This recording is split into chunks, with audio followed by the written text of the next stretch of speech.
Today is Friday, June 4th, and I'd like to take some time today to provide a helpful answer to an important question for Catholic homeschool families.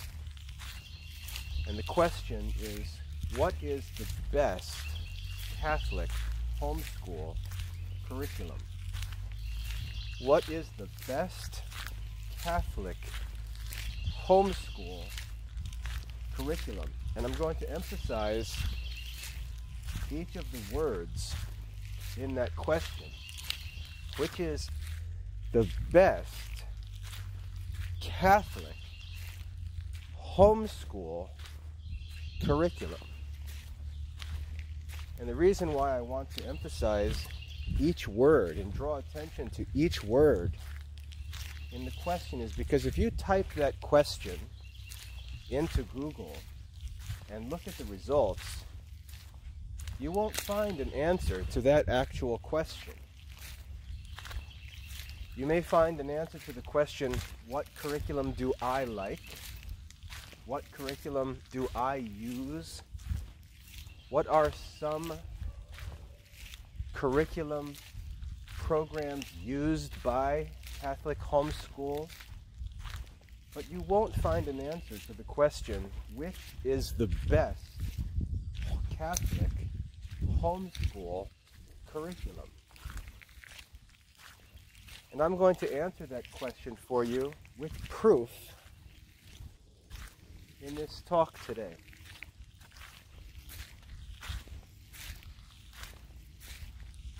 What we find, let's just start with some background.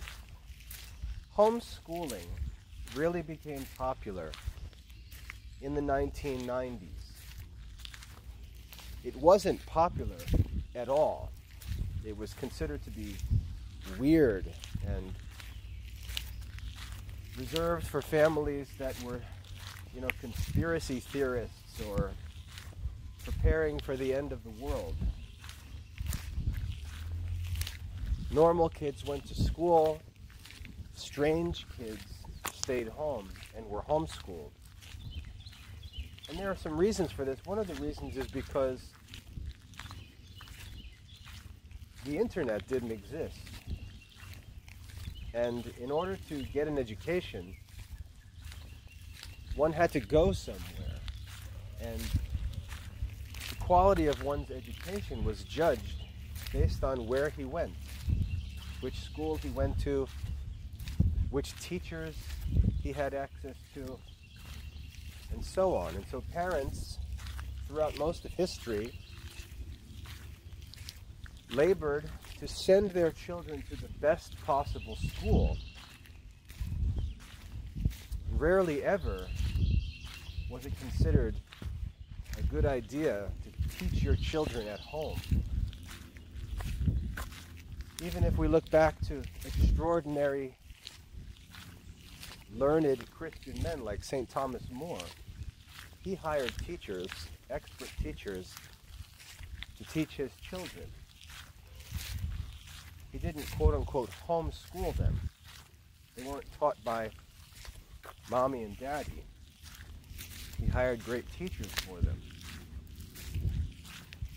and gave them a classical education, of course. But the point is that throughout history, the quality of one's education has been judged by where he or she went to school. We recognize that some schools are better than others, and therefore whoever attends the best school is said to have the best education. But that's because there was no internet, and in order to get an education, one needed to be sent to a place where the education or the knowledge and learning was held. The other reason was because of social issues. It was believed that if children were kept home, away from their peers, they would become weirdos. They wouldn't be socialized and so on. And so these two reasons made homeschooling seem very odd. 30 years later, in 2021, and everything has changed. Especially after COVID. COVID has made schooling seem strange, and homeschooling sort of a necessity of the times.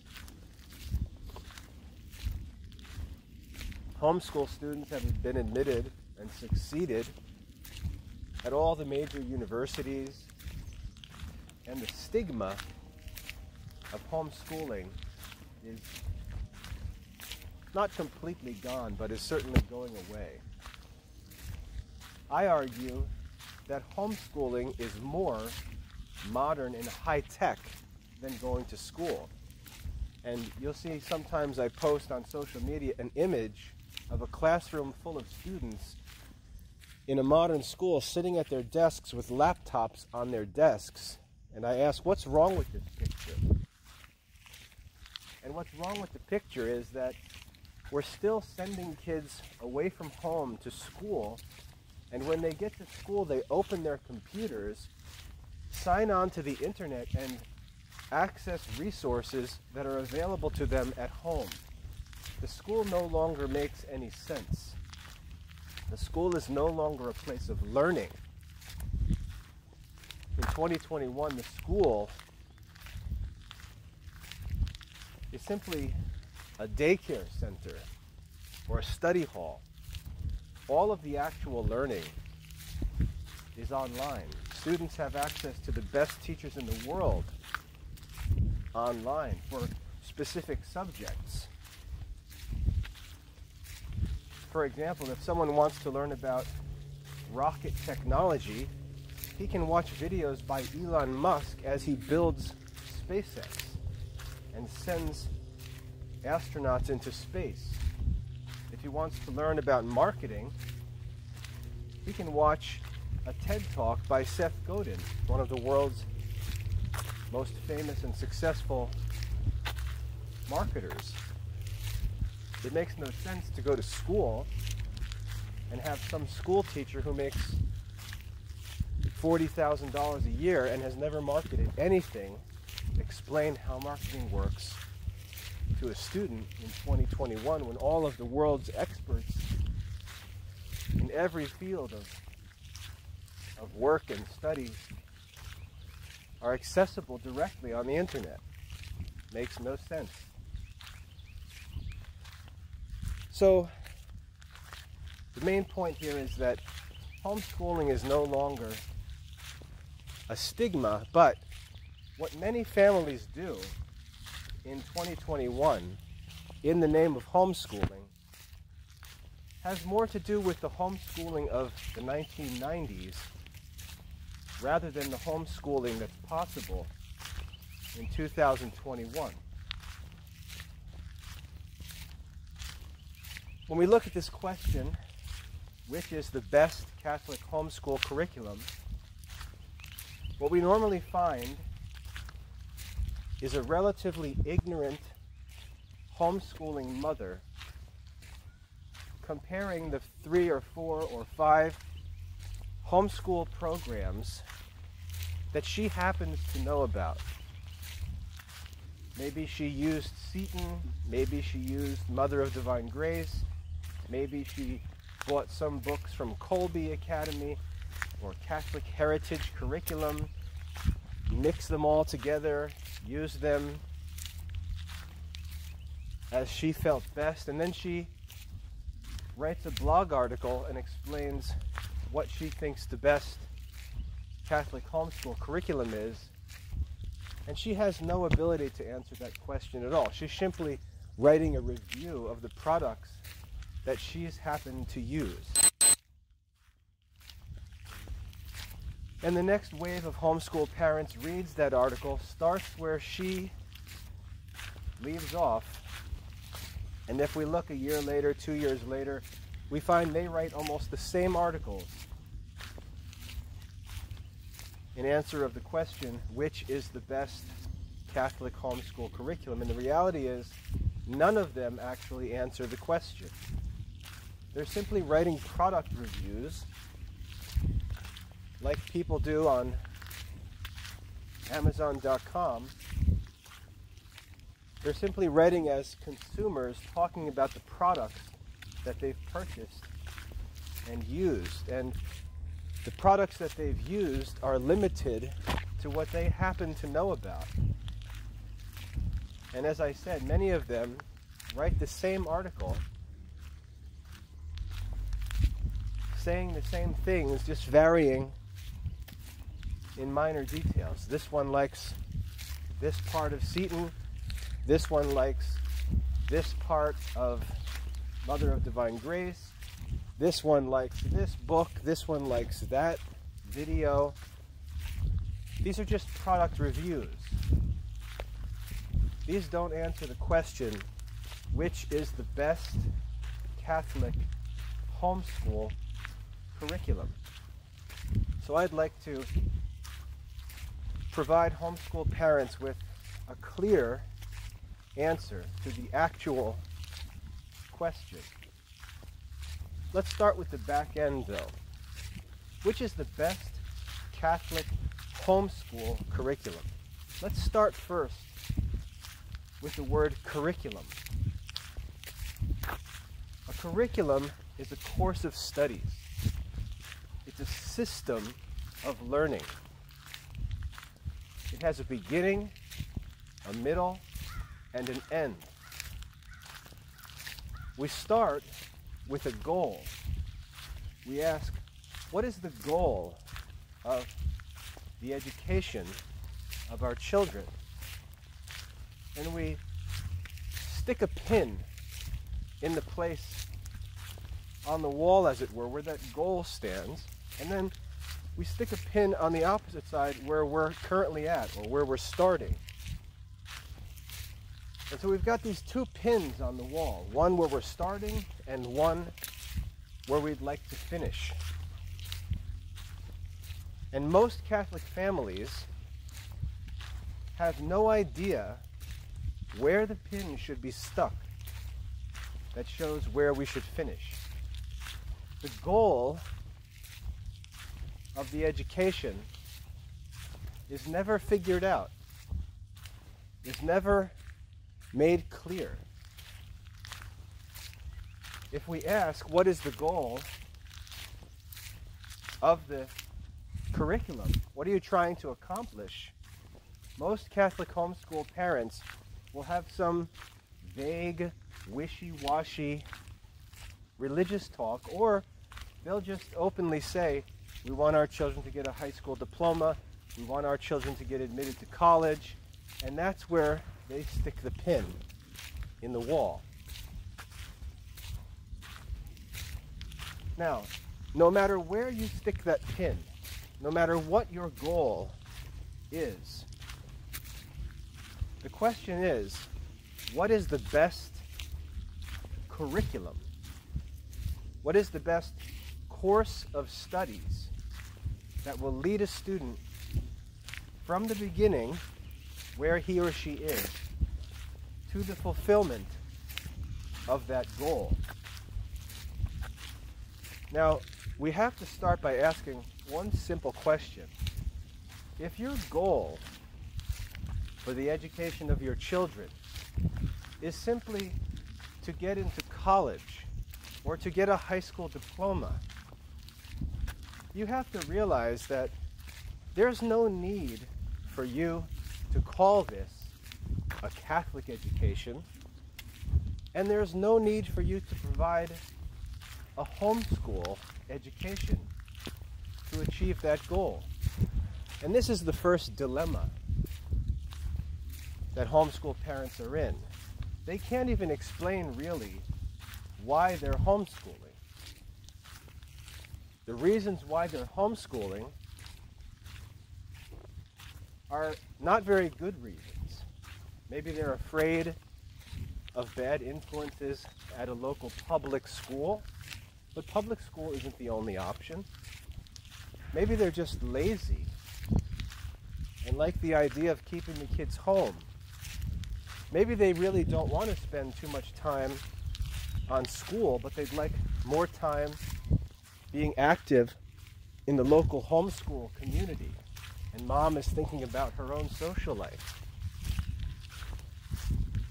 But if your goal is a high school diploma or college admission, you can't even justify why you're homeschooling in the first place. And you're always going to have a hard time explaining to people what you're doing homeschooling when all you're providing your children with is a course of studies, if it's even a course of studies, that's available at the local public school. And most of the time, when you explain your homeschooling, all you're going to be doing is complaining about the faults of the local school. You're not actually creating something better or aiming higher. You're simply criticizing the modern school or the local school and doing something else. But it's not necessarily better. The results even may not be better. After all, how many homeschool students get into better colleges or have more impressive high school diplomas than kids graduating from the local public school? Not very many. If you look at Seton's advertising, the average SAT score of a Seton graduate is barely better than that of the American student. And this is the first problem with this question, is that the goal of the curriculum is not rightly set by Catholic families. And because the goal is not set rightly, the question of the curriculum, what course of study is best, can't be given a good answer because there's no clear goal, no worthy goal. A curriculum, as I said, is a course of studies that has a beginning, middle, and an end.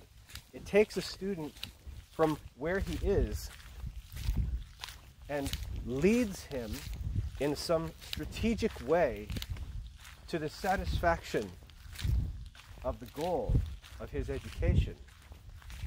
And if the goal is not even clearly defined, or if the goal is not proper for a Catholic homeschool, then the question of the curriculum really can't be answered. And this is what we find in most homeschools. They're simply collecting books and resources that happen to be available and calling what they have a curriculum. And the publishers do this because they make money selling books. There is no actual curriculum. They're simply bundling books into different groups to sell as some sort of homeschool supply system. But that's not a curriculum. It's just a book collection. If you walk into a library and see a collection of books, no one would call a library a curriculum. If you get a book catalog, no one would call the book catalog a curriculum. But in homeschooling, because there's no clear goals,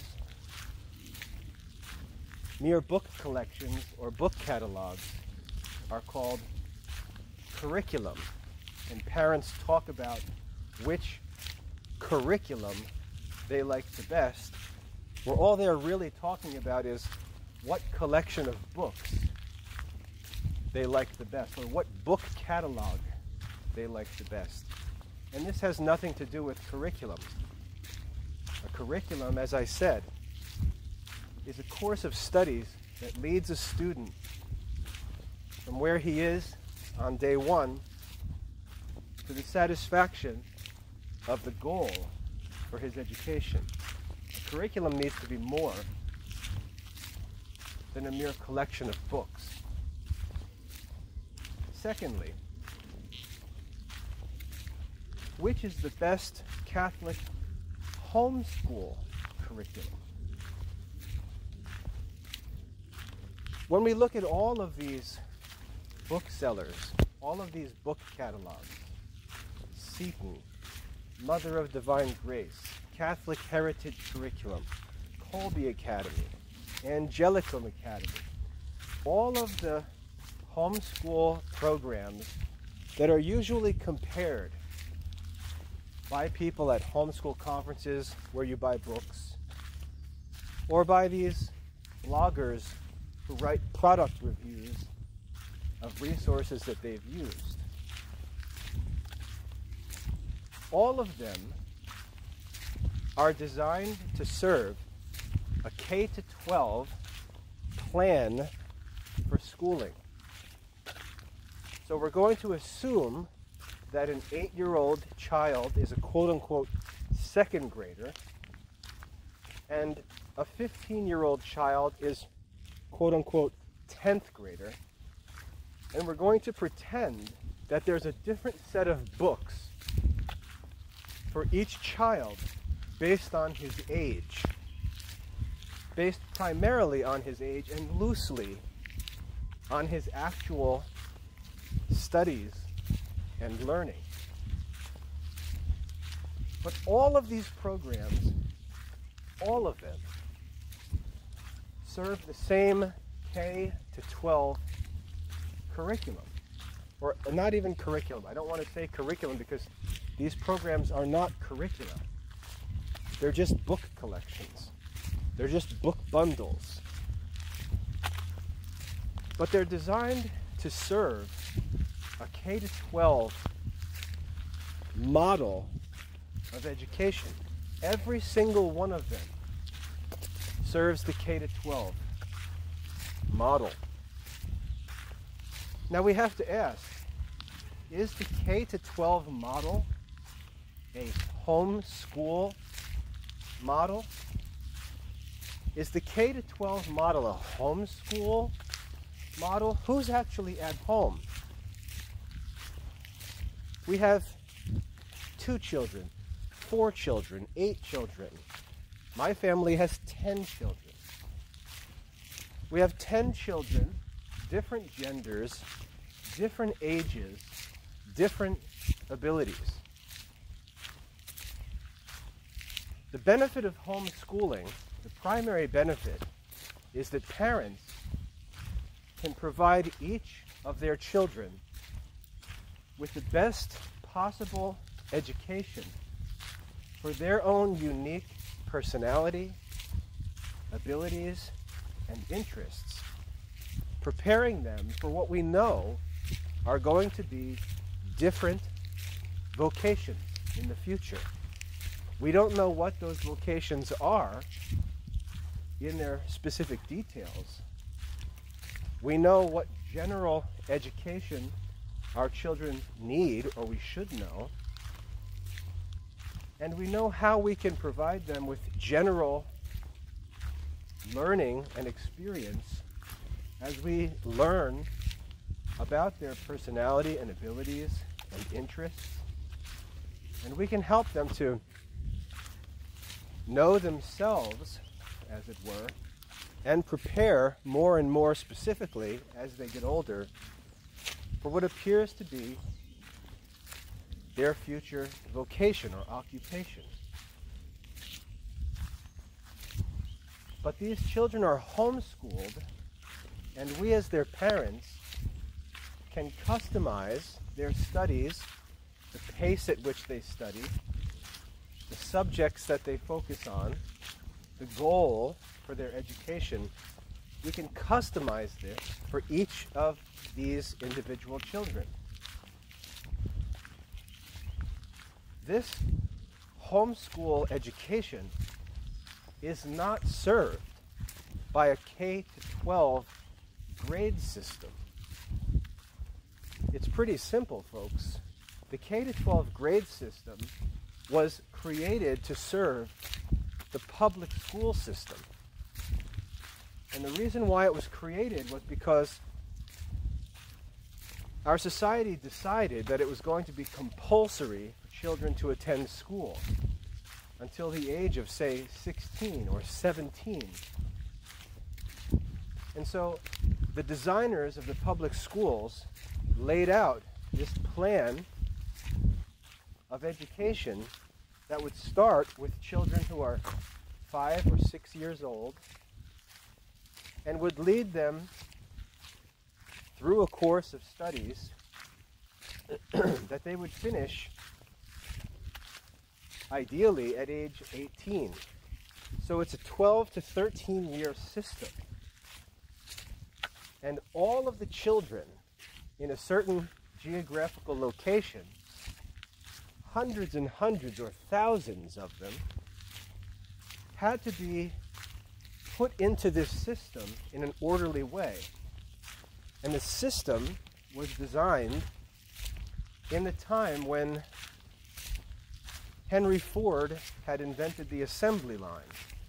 And there was an idea of industrialization and efficiency, and the public school system was modeled on this early 1900s idea of order and efficiency and business and production. And the K-12 system was designed so that every year a new batch of 5-year-olds would come in, and then they would work through this program year by year. The grade level served all subjects. So there was first grade English, first grade spelling, first grade writing, first grade reading, first grade arithmetic, first grade social studies, and so on. Across the curriculum, or across the subjects, based on the age of the child. These people understood that you can't serve everyone, that there's no way to create a one-size-fits-all school system. So what they simply did was focus on the average student who represents the middle 75% of the students, and they designed a school program that would work like an assembly line for large numbers of children, sorted by their date of birth. If students excelled academically, they could be bumped up, which creates awkward situations because they're bumped up into an older age group and surrounded by older students, and that's not necessarily good. It's not good, for example, to have an 11-year-old surrounded by 14-year-old peers who are in the midst of puberty and all sorts of other life issues, and have an innocent, intelligent 11-year-old thrown into that crowd with the average 14-year-old. The students who were too slow were simply left behind and given an extra year to get through the grade level. So there was a show of some kind of provision for the individual who fell outside the middle 70%, but neither of these provisions was good for those individuals. And most of us have experienced this in our own school experience. But the K-12 system was designed first and foremost for a large community of students that needed to be educated, and there had to be some system of classification, and the designers of this system chose to organize them by their age, which is completely irrational. Education is primarily concerned with the formation of the soul, and yet children are sorted based on the age of their body, not even the development of their body or the maturity of their soul and personality and intellect. They're sorted based on the day that their bodies were born into the world. And while that's fine for an artificial, secular, public assembly line school system, that order and system has absolutely nothing to do with a homeschool. And so I would argue that every program that is designed to sell books according to the K-12 grade level system is not a homeschool curriculum. The K-12 system has nothing to do with our individual children whom we're educating privately at home. Any program that talks about first grade, second grade, fifth grade, 11th grade is not providing a curriculum that's appropriate for a home school. And that's why homeschool families are always discontent with the programs and the books that they're using, because they just don't work. They're not designed to provide the benefits that are available through homeschooling. The publishers are simply bundling books or even publishing books for the modern public school grade level system, and they're just targeting the homeschool families as a sort of niche audience. If you understand how marketing works, a person who wants to sell something who can't compete with the big guys can make money by focusing on a particular niche. For example, you're not going to be able to create a car and sell a car that competes with Ford and Chevy and Honda. You're not going to create an ordinary passenger vehicle and sell a car. But you might be able to create a car that's of interest to a small number of people with a special set of needs. Let's say a person who lives in a wheelchair and can't drive a normal car. Well, you might be able to invent a car that serves the handicapped market, as it were, and sell to that niche. Homeschool publishers are selling public school materials that serve the public school curriculum to a niche of people who are keeping their children home from school and are looking for supplies of books. Protestants focus on the Protestant homeschool niche. Catholic publishers focus on the Catholic homeschool niche. You can find Amish and Mennonite publishers that focus on the Amish and Mennonite families. And all this is niche marketing. The curriculum itself is not appropriate for homeschooling. There's no explanation for why a homeschool parent would classify his children based on the grade level system of the public school. It makes no sense. And therefore, when we ask the question, which is the best Catholic homeschool curriculum? First of all, if we don't set a clear goal that's worthy of Christian education, we can't talk about curriculum, because a curriculum needs a goal, and we have to judge a curriculum by whether or not it achieves that goal. If the goal is not clear, we can't talk about a curriculum. We can't evaluate a curriculum. And that's one of the reasons why all of these homeschool publishers get away with what they do, because they're never held accountable for results. Secondly, if we're going to talk about homeschool curriculum, it should be a program that's specifically designed to serve the interests of homeschool students. It should not be a public school model set of books bundled according to each different grade level, because that's what the public school does. In order for a program to be considered a homeschool curriculum, it has to serve the benefits and advantages of homeschooling.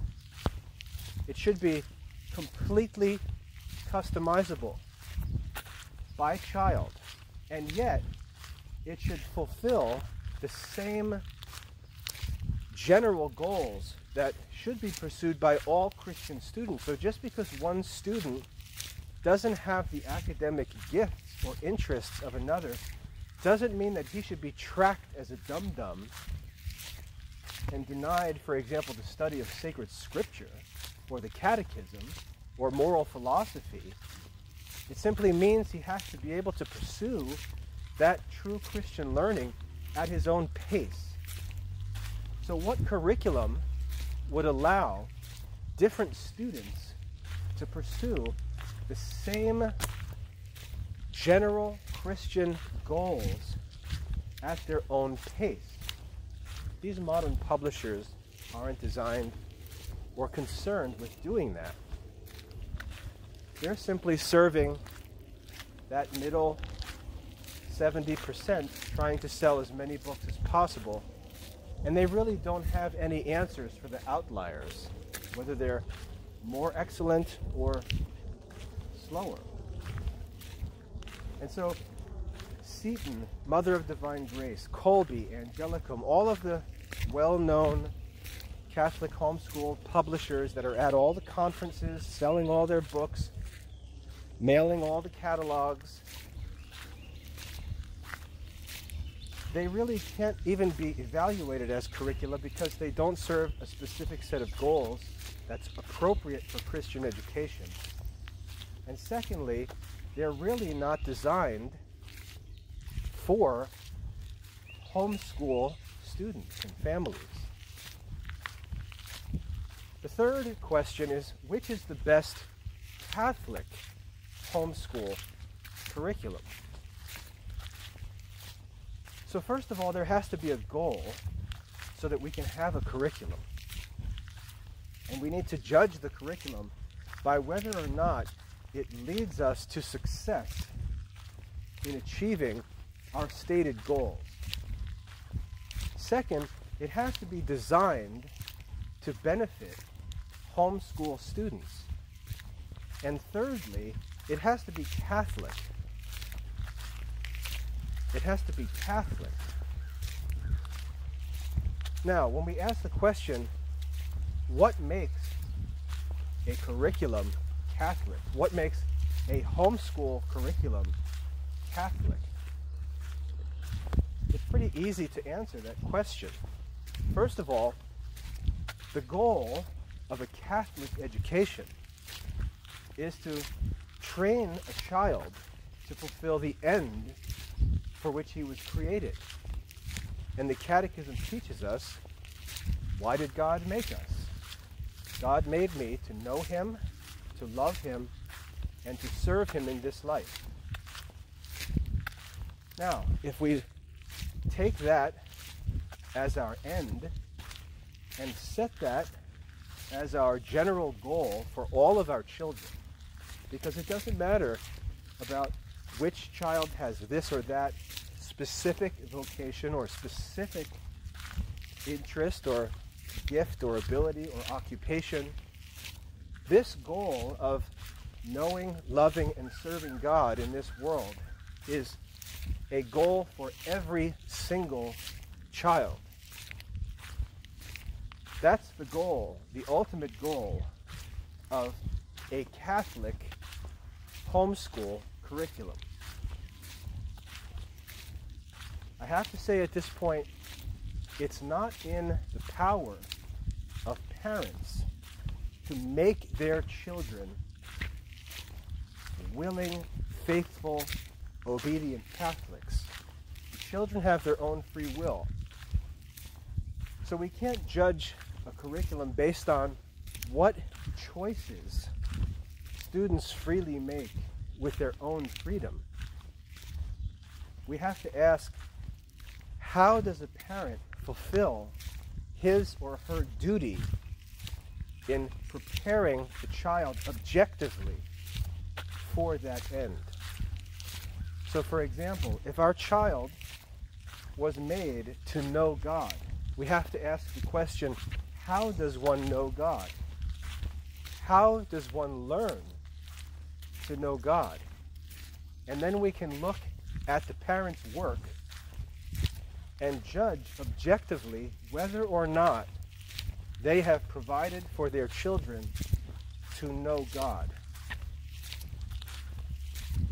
We look to the church and to the doctors of the church and the church fathers and the scriptures for this instruction, and we see that God has revealed himself to us in the sacred scriptures and in the sacred tradition of the Catholic Church.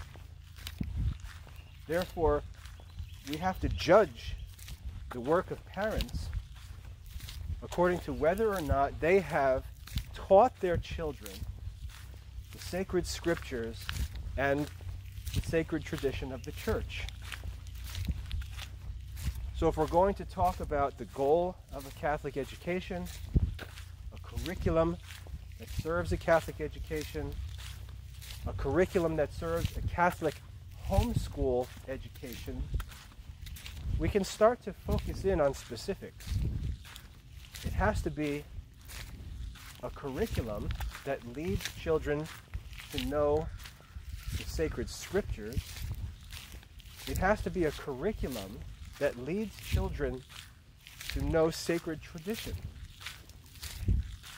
And so we have to answer the question, how do we learn these things? Well, we learn sacred scripture by studying the scriptures daily. That's what the scriptures themselves teach us. And we have to study the scriptures according to the interpretation of the Catholic Church in the light of the Catholic faith. So we need a Catholic sacred scripture program for homeschool students that leads them to know all that God has revealed in the sacred scriptures. That allows us to achieve the goal of knowing God, which is non-negotiable for Catholic education. Secondly, we have to lead our children to know sacred tradition. And when we look at the Catechism of the Catholic Church, we find that sacred tradition divides into 4 different areas. The first is the knowledge of the faith itself. And this is embodied in the creeds of the Church. The second part has to do with the sacramental life of the Church, the actual worship of God and participation in the spiritual blessings which Christ has provided for us in the Catholic Church, the 7 sacraments. Participating in the sacramental life is the second part of this formation in sacred tradition.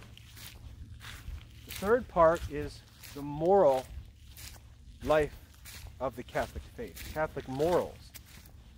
And for these, we find the Church focuses on the 10 Commandments and the explanation and interpretation of the 10 Commandments and how they apply to all different areas of life. We have the moral instruction or instruction in Catholic moral philosophy. And then lastly, the fourth part of Catholic formation is prayer, learning to pray. Jesus' disciples asked him, and they asked, "Lord, teach us to pray." And Jesus responded and said, "When you pray, say," and he taught them the words of the Lord's Prayer.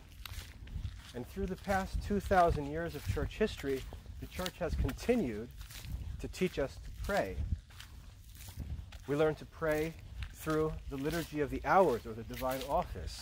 We learn to pray in the liturgies of the sacramental celebrations. We learn to pray through private devotions like the Rosary and the Angelus and others. The Church has taught us to pray, and so these 4 areas must be formally instructed and taught through our homeschool curriculum in order for it to be called truly Catholic. We have to teach the children the faith. We have to teach the children the sacramental system of the church. We have to teach the children the moral system and teaching of the Catholic Church. And we have to teach our children about prayer.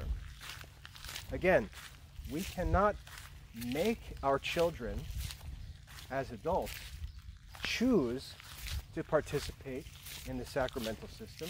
We can't make our children choose to believe in the faith taught by the Catholic Church. We can't make our children obey the moral teaching of the Church. And we can't make our children pray. But our duty as parents is to teach our children how to believe, how to worship, how to live, and how to pray. And that is an objective duty that we have as parents, which can be judged objectively, regardless of how the child responds to that teaching. The parents can be judged objectively for whether or not they have provided the instruction that was necessary for their child to know how to do those things, to know what the Catholic Church teaches. And so those two sources, sacred scripture and sacred tradition, not one or the other, but both. We can't call any program a Catholic curriculum unless it leads our children to the knowledge of those two different sources of the knowledge of God, because God made us to know Him. That's the goal of Catholic education, to know God. And secondly, to love Him. This is a little more complicated because it's more personal and experiential. But St. John in the Scriptures teaches us we love Him because He first loved us. We love Him because He first loved us. And so we see that to teach our children to love God, they have to understand and know that God has first loved them. And the degree to which we can show them that God has loved them is the degree to which we can help them to love God. Jesus also says, those who are forgiven much love much. Those who are forgiven much love much. And so we can see that our children need to be provided with not only an education in the curriculum sense, but with an experience where they learn of God's love for them. And there are a number of places where they naturally learn this. First of all, it's through their family life,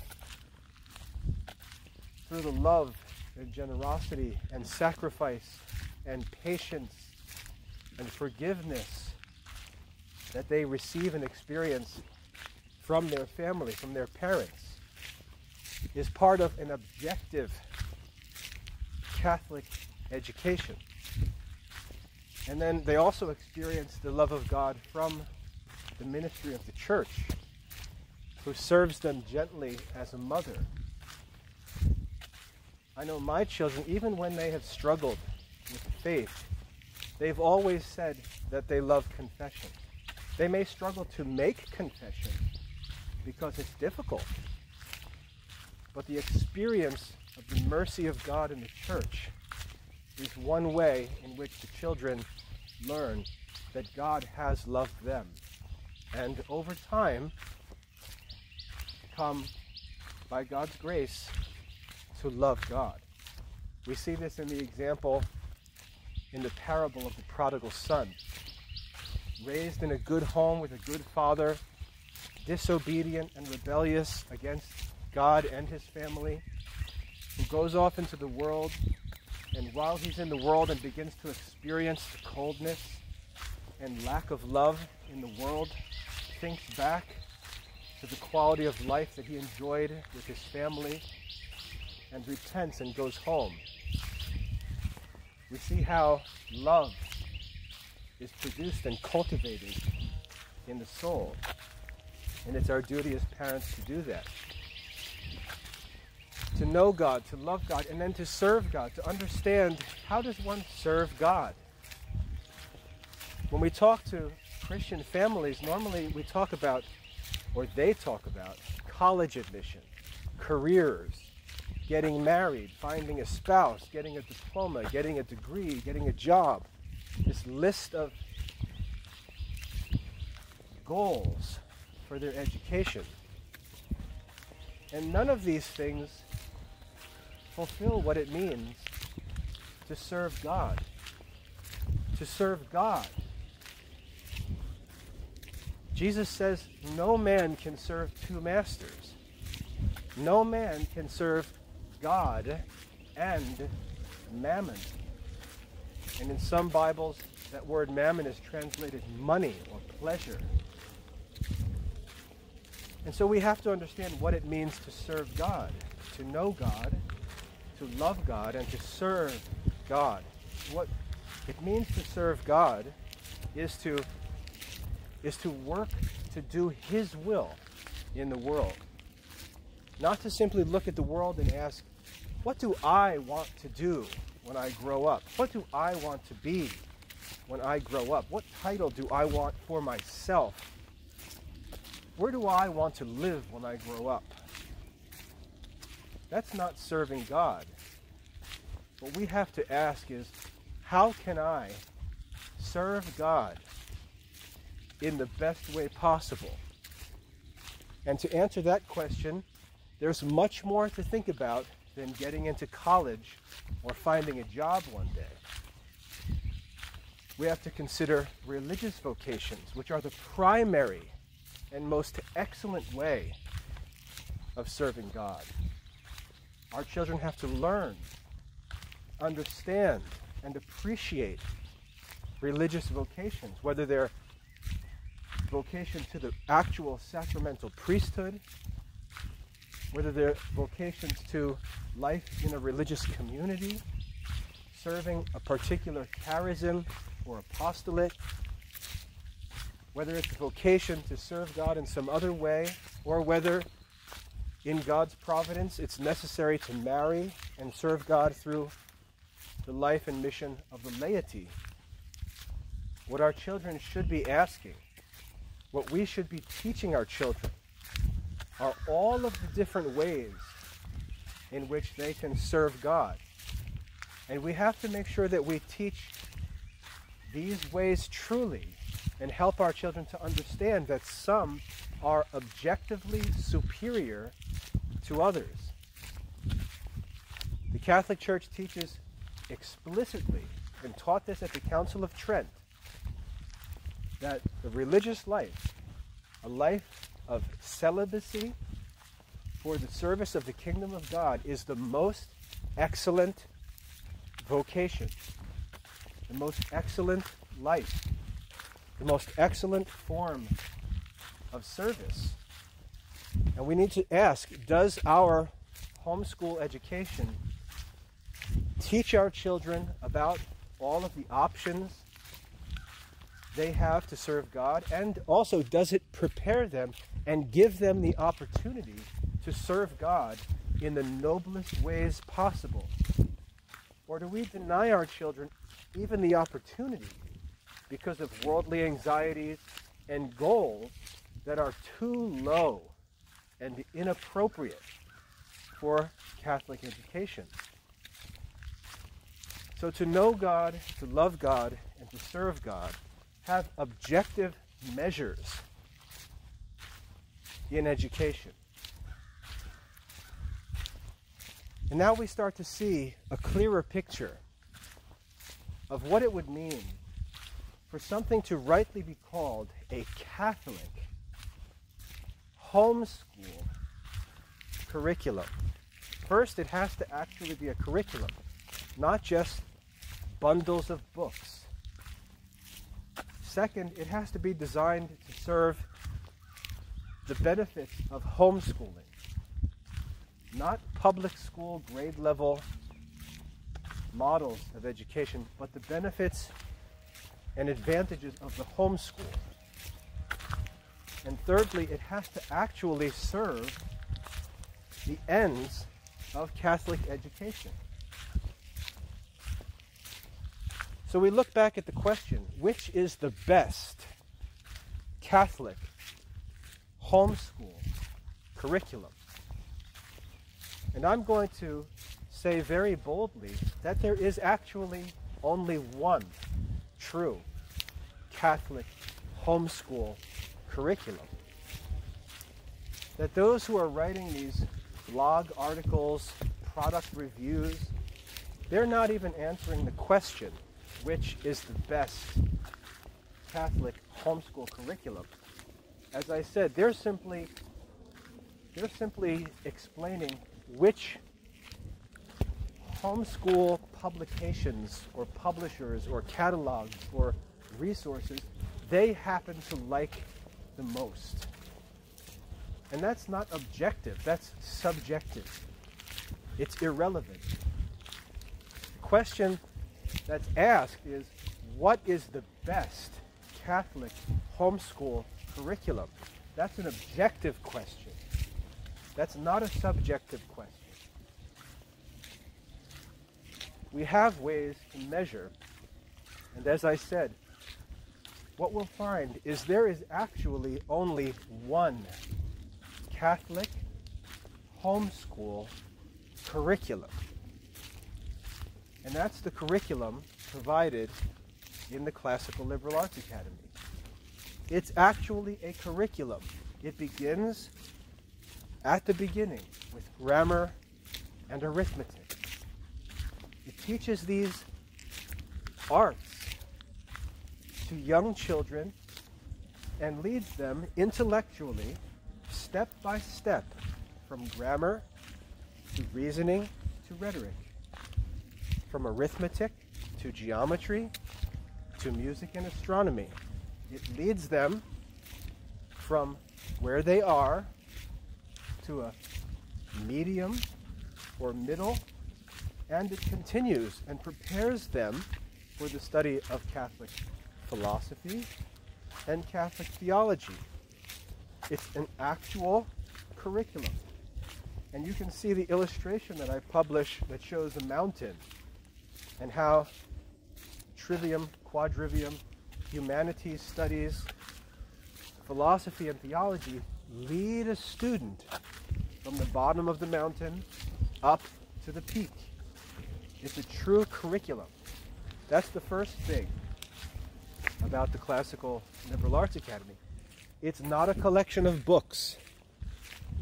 It's not a collection of quote-unquote age-appropriate or grade-level books, which is a completely artificial grouping of products. It's an actual intellectual curriculum that moves step by step from simple to more complex arts and sciences, leading the child from the very beginning all the way to the top in the study and mastery of Catholic theology. It's a true curriculum. Seton, Mother of Divine Grace, Colby Academy, and so on, they're not true curricula. They're simply bundles of books arranged by artificial age groupings that follow the model created by the public school system. They're not curricula at all. The Classical Liberal Arts Academy is actually an intellectual course of studies that leads from the beginning to the end. Secondly, the Classical Liberal Arts Academy is designed to serve homeschool students.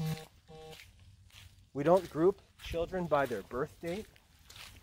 We don't issue these across the grade level plans for studies. Any individual student can come into our program, get started at the beginning, and work to the top at his own individual pace. It's designed for homeschool students, individual homeschooled students. It's a true homeschool curriculum. As education was always designed. Education throughout history was always designed to serve individuals. When we look back to the old school books, the old one-room schoolhouses, the old schoolmasters, teachers were always working with individual students who worked at their own pace. The books were designed for individual students. The methods of instruction were designed for individual students. When the public school system was invented, the methods and the books changed to serve the K-12 grade level system. All of these other homeschool publishers are publishing books that are not appropriate for homeschool students. And that's why homeschool families are always struggling and confused and exhausted. They're spending thousands and thousands of dollars for collections of books that are not actually a curriculum and that are not designed for what the homeschool families are actually doing. That's why there's this constant turnover and changing from one program to the next, attempts to combine all these different programs and this book from this one and this book from this one and this, and it's all just ignorant, aimless, and futile attempts to try to get over this reality that these programs are not designed for homeschool students. The Classical Liberal Arts Academy is actually designed to serve individual students. And thirdly, if we're going to ask which of these curricula is Catholic, we have to look back at the history of the Catholic Church. The Church is 2,000 years old. The Church has been filled with the wisest and holiest men who have ever lived. Catholic education has been around for 2,000 years. So we have to look and ask, when St. Augustine was alive, how did he learn? What did he study? What did he teach?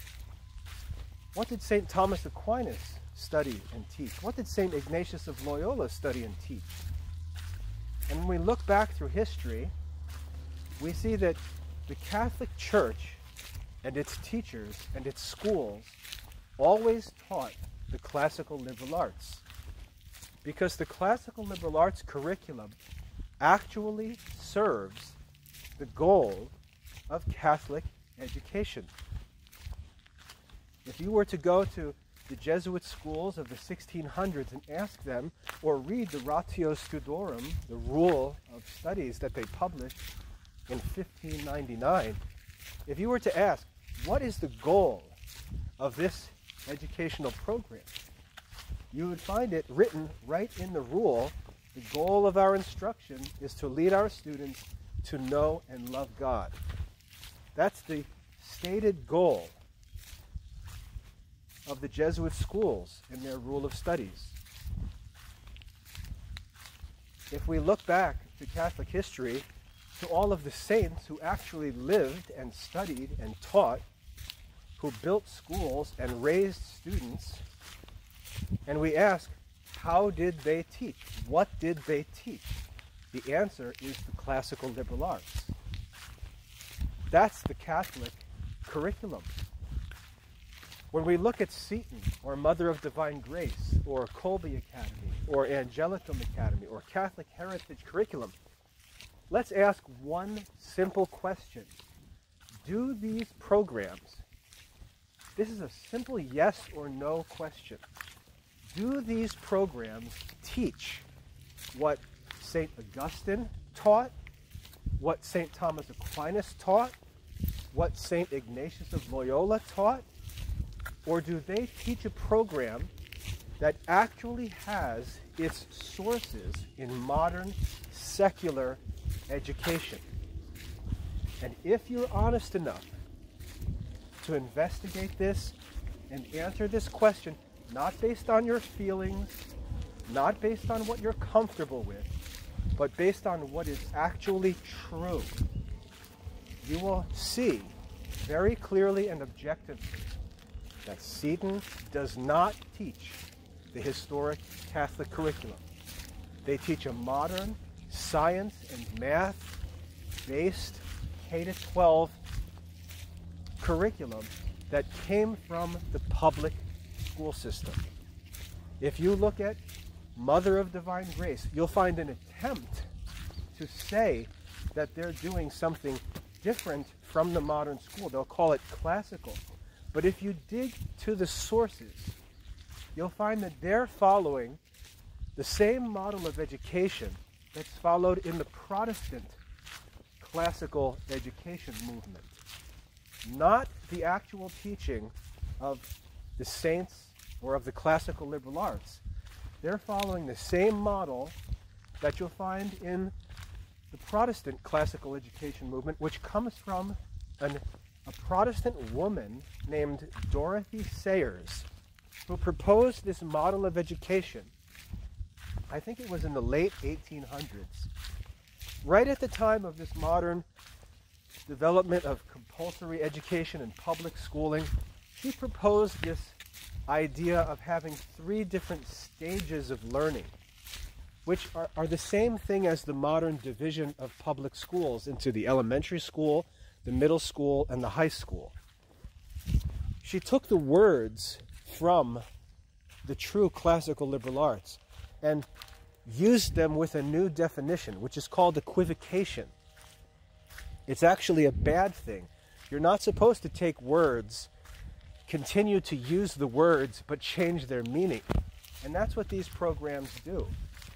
Dorothy Sayers, again, a Protestant woman who didn't even work in education. She was a novelist who wrote mystery novels. Speaking in a lecture, said that she believed that education should follow 3 levels. The first level she called the grammar stage. The second level, which we call middle school, she called the logic stage. And the third level, which we call high school, she called the rhetoric stage. And she used these old words to pretend like she had some kind of traditional interest. But the reality is she was just talking about modern education. And programs like Mother of Divine Grace and many others, if you look through their web pages, you'll find that the source of their ideas about education, the source of the model of their education, has to do with stages of learning that borrow these names from the true classical liberal arts.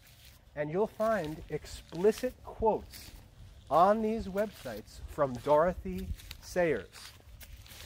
That's the real source of the curriculum at Mother of Divine Grace. It is not the Catholic curriculum of the saints and wise men of the past. When you go to a program like Angelicum Academy, you'll find that they're simply teaching the great books. This was an idea developed in the 1900s primarily by a man named Mortimer Adler. It was a desire to simply promote the study of Western or European literature. It has nothing to do with classical liberal arts or Catholic education.